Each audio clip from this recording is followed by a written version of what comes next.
So recently I was having a look at the videos that I'd covered so far for beginners guides for Ultimate Alliance 3, and I realised something that was sorely missing from the playlist was a guide on a psychic ninja. So today we'll have a look at the awesome Psylocke. Now in this video, to give you an idea of how she plays, we start off by checking out her stats and we'll do a general overview of her playstyle. We'll then look at her abilities. Next up is the top 10 team bonuses. That's followed up by a look at her synergy attacks and characters she synergizes well with. We then have a discussion over the build options that are available and the ISO 8 you would like to equip.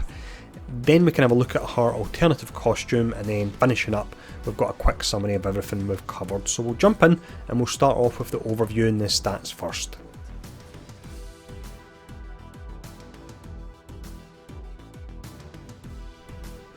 So we have a group of characters within Ultimate Alliance 3 that are all about taking down bosses, and in order to do that you really need to destroy the stagger gauge in the first instance, and Psylocke is a character that falls into that category. Now when we look at her abilities, they've all got that energy tag, so that's really nice when it comes to the actual itemization of it. It makes it nice and easy. All of her abilities also have a synergy trait, which means it's nice and easy to get synergy attacks. Her hero trait is Element, which if you've watched previous videos I've put up on the channel, Element is an awesome trait to have. I'd say it's probably the best one. It allows you to equip Fire, Ice and Shock on the character, so not only can she have a psionic sword, she can have a psionic sword that's actually on fire as well. Really amazing. Now when we look at her stats, they are unfortunately pretty average, but that doesn't hold her back at all. Her strength is a C, vitality is an F, so she can be a little bit squishy. Mastery is a C, and that's her primary damage stat because she uses energy.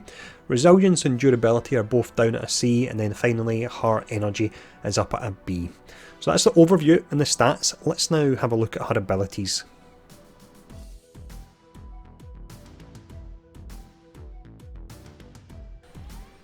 First ability we have here is Psychic Knife. Now this is one of the best stagger abilities in the game. The damage rating is up at a B, so it actually does really pretty decent damage as well, but you can see the stagger rating is up at an A. It has a synergy trait of Charge, which means you can get synergy attacks, but when you use this against a boss you can absolutely melt their stagger gauge. It really is pretty amazing. I would say she's up there with the likes of Black Panther in regards to boss killing capabilities due to this skill, and you also unlock it at the start of the game, which is really nice.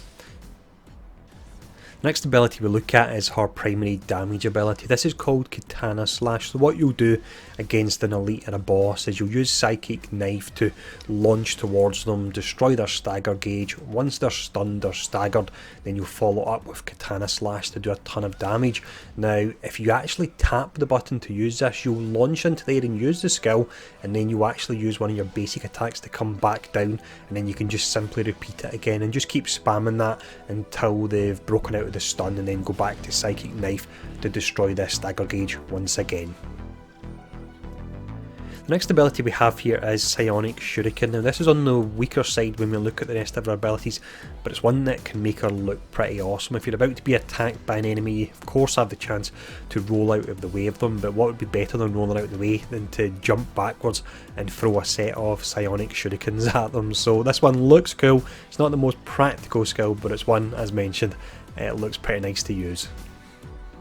Final ability we have here is Psionic Blast. Now for me this is the trash clearer. If you're surrounded by a ton of low level minions, then you'll just fire this off and you'll just completely destroy them. It's one that I don't use that often because if I need to clear low level trash I'll genuinely switch to another character, and it's when I need to actually clear bosses that I'll switch back to Psylocke. So it does have its use, but as mentioned, the two skills that I'm using the most would be the Psychic Knife to start off the rotation and then follow up with Katana Slash. So that's all the abilities.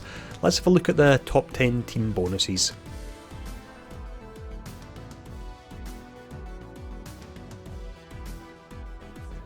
So Psylocke's actually included in the highest team bonus you can get within the game. Now the team would consist of Elektra, Gamora and also Wolverine. That would give you a whopping 28% additional bonuses. Now if we break it down, 17% of it is strength, so Psylocke's not really benefiting from that. That's more for Elektra, Gamora and Wolverine. There is however 5% mastery, which will boost her energy attacks, which is all of attacks.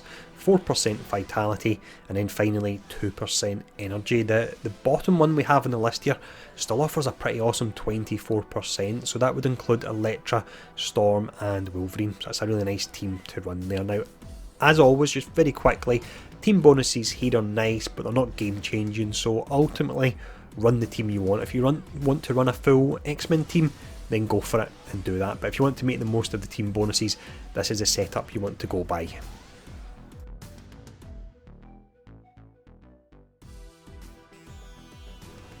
When it comes to synergy attacks, due to the fact she has a synergy trait on all 4 of her abilities, there's lots of options available and you shouldn't have any problem getting a synergy attack with her. Now, the options available, I won't break down what they convert into, but the initial option includes Launch, Explosive, Charge and also Burst.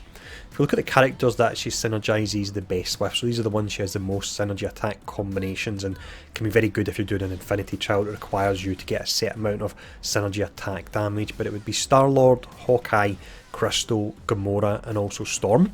The bottom 5 characters you want to avoid if you're looking to do synergy attacks would include Daredevil, Thanos, Spider-Man, Nightcrawler and once again Scarlet Witch, sadly at the bottom of the list there. Now, with all the synergy attacks covered, let's have a look at the build options that are available.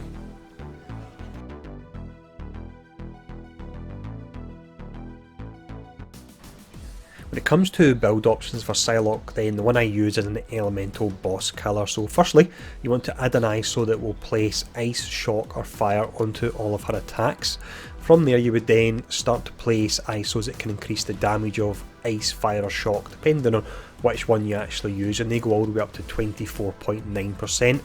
I wouldn't actually place any crit ISOs on her. Now the reason for that is when you stun an enemy, which will happen really quickly on Psylocke due to pulling down the stagger gauge as quick as she does, then every hit is a guaranteed crit, so if you're using crit it's wasted, so I just try to pump the damage numbers up on characters that can melt stagger gauges. So I'll go purely for damage. You've got the Ice Fire Shock attribute one first that we've mentioned. You could also use one that increases the damage of energy attacks by 19.2%. You have the one that increases the damage of ability attribute attacks, but that will only apply when she's actually using the sword, so it won't apply to the AoE move that we covered a moment ago where she fires out all the butterflies, and it won't apply to the psychic katanas either, so do just bear that in mind. If you don't have any of them in the short term and early game, you can use the increased mastery by 13.7%, but the other options above it are far superior. So that's the build option. Let's now have a look at her alternative costume.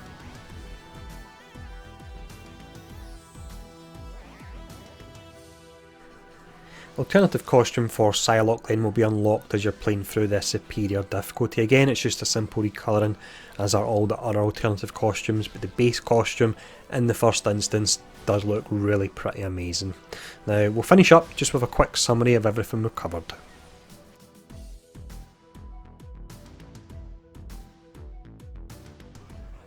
So if you're looking to have a boss killer as part of your 4 characters you would run in, I would always recommend that you actually do this. You're a big fan of the X-Men, then you really can't go wrong with Psylocke at all.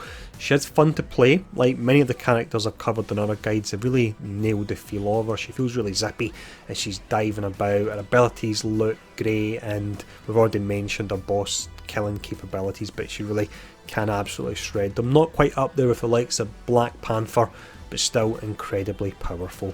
So let me know in the comments below if you're actually including Psylocke as one of your main characters, how you're getting on with her, if you're enjoying her, and let me know what beginner's guide you would like for me to cover next. We're starting to get through them, we're getting close to the 10 mark now, so we're about, I suppose we've still got a fair amount to do when I actually think about it there. I was thinking there was light at the end of the tunnel, but we've still got quite a lot to do. But let me know in the comments below anyway who you would like to see next. If you enjoyed the video, please take the time to hit the like button, the share button, leave a comment below to help drive engagement, and if you've not yet subscribed and enjoying the content, feel free to do that as well. And as always, thanks for tuning in, and I'll see you all again soon.